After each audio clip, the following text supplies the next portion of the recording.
What's up, guys? Dylan Rush with Cage Side Press, joined today by a Bellator bantamweight boasting an 8-1 professional record, set to take on Jaylon Bates at Bellator 290 on February 4th. Mr. Euno, Jornel Lugo. How you doing, Jornel? What's going on, my man? How's everything? Pretty good, pretty good. I saw your comment yesterday when Demetrius Johnson released his pay for UFC. You said Bellator pays well. I'm happy to hear that. Yeah, Uh, yeah, that was crazy. Yeah. that was crazy, right? 14,000 for a title fight, like. No, no, no, no. They didn't fight for a belt, did they? It said the Dominic Cruz fight, it was like 14-14 for the title fight. Let me look real quick. I didn't know that was a title fight. I thought that was just a regular fight. Yeah, 14,000 for the Dominic Cruz title fight, then 14 for Ian McCall. The Benavidez title fight, 20,000. Dodson title, 23. Moraga, 26. Benavidez, 30.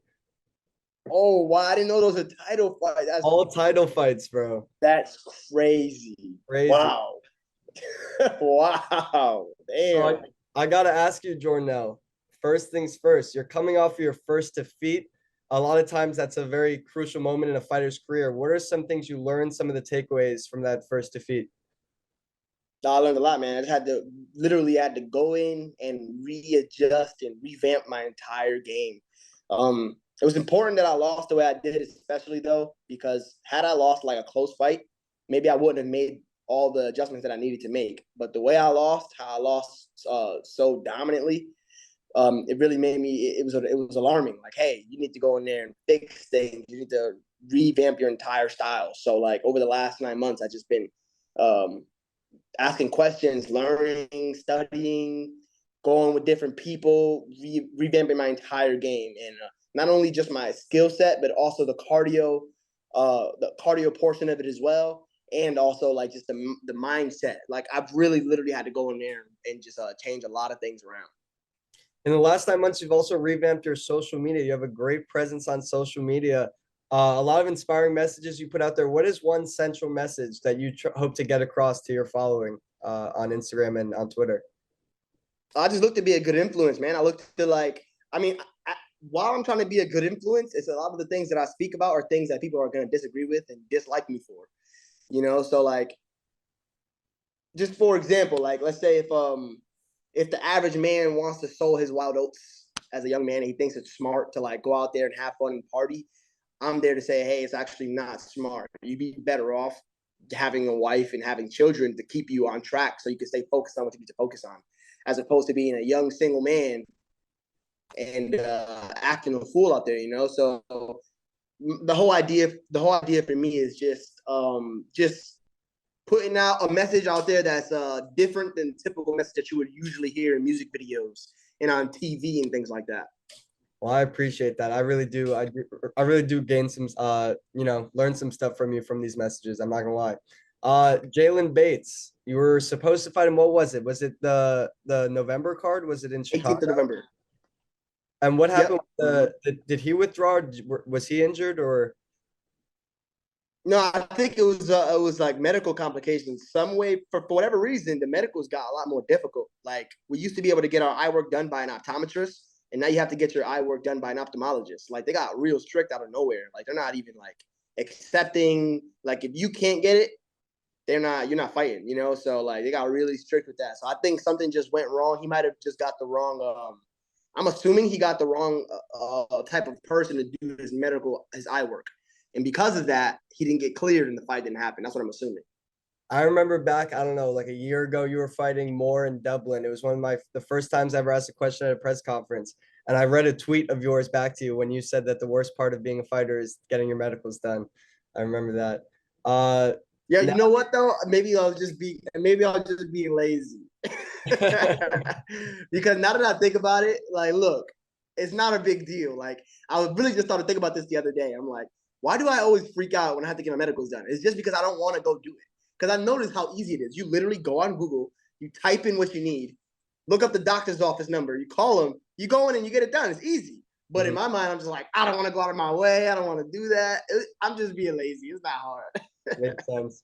So now you're not in Dublin, you're not in Connecticut where you fought a bunch of times. You're going to be fighting in California. How does it feel to go over to the West Coast and fight in Cali? That's cool. I never like walked around in Los Angeles in my life. You know, I've been in Sacramento, but not Los Angeles. So it's a different place. It's gonna be fun. I'm gonna check out the food spots there. So it should be fun. Definitely. So Jaylon Bates, what do we know about Jaylon Bates? I know, of course, he's undefeated. What makes this a good stylistic matchup for yourself? I know that he's just like he's a grappler. He's a sporadic. I would call him like a freestyle grappler, like a sporadic grappling type of guy. He'll do what it takes for him to win using his style.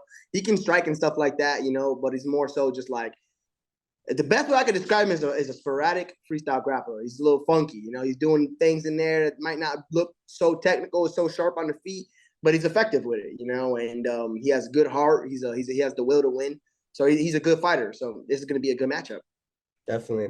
I gotta ask you, since you were in that bantamweight Grand Prix, we got the finale coming up. Patchy mix, Rafian Stotts, a big fight. Everyone's looking forward to it. Do you have any thoughts on this one? How this one might play out? At first, I was thinking like I got Stotts winning that. Like I feel like just stylistically, I feel like he has the style to make sure that he doesn't get taken to the ground or kind of stay away from Patchy. But the thing is, he has to really stay disciplined. If he stays disciplined, I think he can win the fight. But if he fucks around and if he tries to show off for whatever reason and try to get cute, he can get finished, man. Because Patchy is dangerous, man. That guy is these days he's putting people away, high level people, and he posts videos online of him just subbing people back left and right. So if a Stott stays real disciplined, he can get the job done. But he better not mess around. Yeah, that's some good advice right there. I'm looking forward to that one. All right, I got a speed round for you real quick, Jornel. Who is the MMA GOAT? MMA go. John Jones. Yeah, John Jones. Okay. Who is your favorite fighter growing up to watch? Favorite fighter, Jose Aldo was my first fighter that I ever liked, and Anthony Pettis. I love to watch those guys when I was Those a are kid. two good ones. Favorite submission to practice nowadays? Submission. Man, I still like my basic armbar. That's my favorite submission still. All right, that's a good one. This is a little weird one. Which actor would play you in a movie? Play me? Yeah. An actor. I don't know. Probably freaking Jamie Foxx or something like that. I don't know. Bro, I swear every black dude I ask that question, they say Jamie Foxx, and they say, Really? bro, I don't know. It I gotta be forgot Jamie who it was. Foxx. Who was it? I asked some white dude like 2 weeks ago who would play him. He said Denzel. He said Denzel Washington. That didn't tell. It gotta be Jamie Foxx. Yeah. It gotta be. And then what about dream opponent? Listen, not just Bellator bantamweight. It could be a past, present, it could be a heavyweight for all I care. Dream opponent, dream venue, somewhere you'd like to fight. Dream opponent. Dang, I never even thought of that. That's a good question.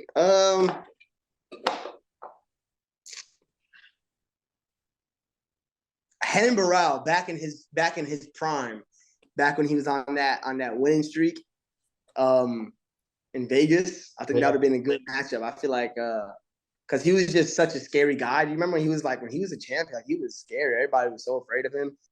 And then then he got exposed by TJ. I felt like I could have won in school that guy. So I feel like Henan Barrow back in the day. I used when to he was in his love prime. Henan.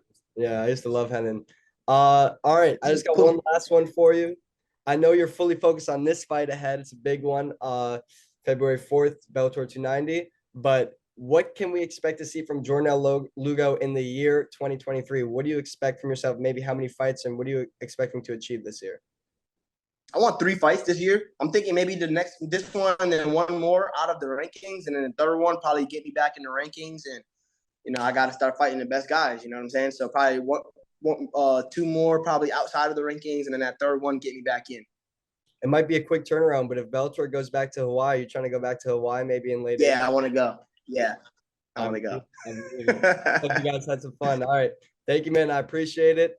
I look forward to meeting you at Bellator 290 in Los Angeles, man. You coming? Yes, sir. Of course. I wouldn't miss it. You gonna be there? Yes, sir. I'm trying to be on CBS. Perfect. Man. All right, man. I'll see you there. Yes, sir. All right. See you, Yes, bro. sir. Be good. I'm going.